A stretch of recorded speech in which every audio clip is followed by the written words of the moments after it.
I think இன்னொன்று சொல்கிறேன். சட்டத்திட்டம் பயங்கரமாக இருந்தால், கடுமையாக இருந்தால், தப்பு பண்ணுறோம் கொஞ்சம் பார்த்து பயப்படுவான். டே இந்த கதவுல போனால் இதை வடிவேலு காமெடி போய் சொல்கிற மாதிரி இதில் பூந்து அதில் வந்துருவோண்டான்ற மாதிரி போகிறவனுக்கு ஒன்றுமே கிடையாது. ஒன்று இன்னொன்று அதே மாதிரியே இப்போ இந்த டிஎம்கே ஏடிஎம்கே டிஎம்கே ஒரு டைம் ப்ளீஸ் ஒரு வாய்ப்பு கொடுங்களேன் என்ன மாதிரி ஒரு அப்பாவிக்கு.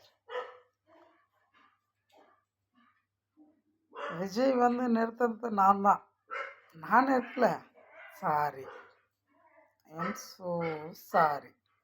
நான் இல்லை, என் மைண்டில் என் தலையில் என் அப்பா சிவன் இருக்கான். அதுக்குன்னு என் தலையை உடச்சி பார்த்தாக்கா இருப்பானான்னு சொல்லி நினச்சி நீங்கள் உடச்சி பார்த்தீங்களா? இருக்க மாட்டான். ஏன்னா என்ன மாதிரி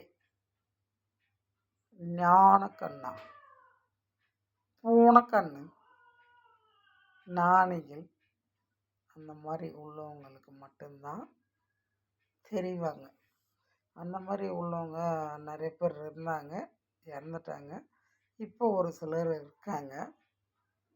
அதில் ஒருத்தன் தான் அவன் நித்யானந்தான். ஒருத்தன் என் பங்காளி தான். அவன் சொல்லுவான், திருவண்ணாமலையில் கிரிவலம் போகிற பாதையில் ஆசிரமம் வச்சுருந்தாப்போ எனக்கு தூக்கம் வரும். ஏன்னா அவன் ஜில்லுன்னு ஏசி காற்று ஏர் கூலர்லாம் போட்டு வச்சுருப்பான், நிறைய ஃபேனை ஃபிட் பண்ணி வச்சுருப்பான். கிரிவலம் சுற்றி வந்தால் அவன் சேரில் தான் அங்கே போய் அவன் மாட்டு விடி ஹின்னு பேசிட்டு கிடப்பான். அவன் என்ன பேசணும்னா கேட்க மாட்டான். ஆனால் என் மைண்டுக்கு அவன்ட்டு போனாக்கா ஏதோ ஒரு ஈர்ப்பு, ஏதோ ஒரு சக்தி, புக்தி அப்படின்னு எனக்கு அவனுக்கு என்னான்னு தெரியாது. அதுக்கப்புறம் இன்னொன்றுக்கு தான் தெரியுது. அவன் வேறு, நான் வேறு. நாங்கள் எல்லாம் அண்ணன் தம்பி. நாங்கள்லாம் சிவம் பிள்ளைங்க.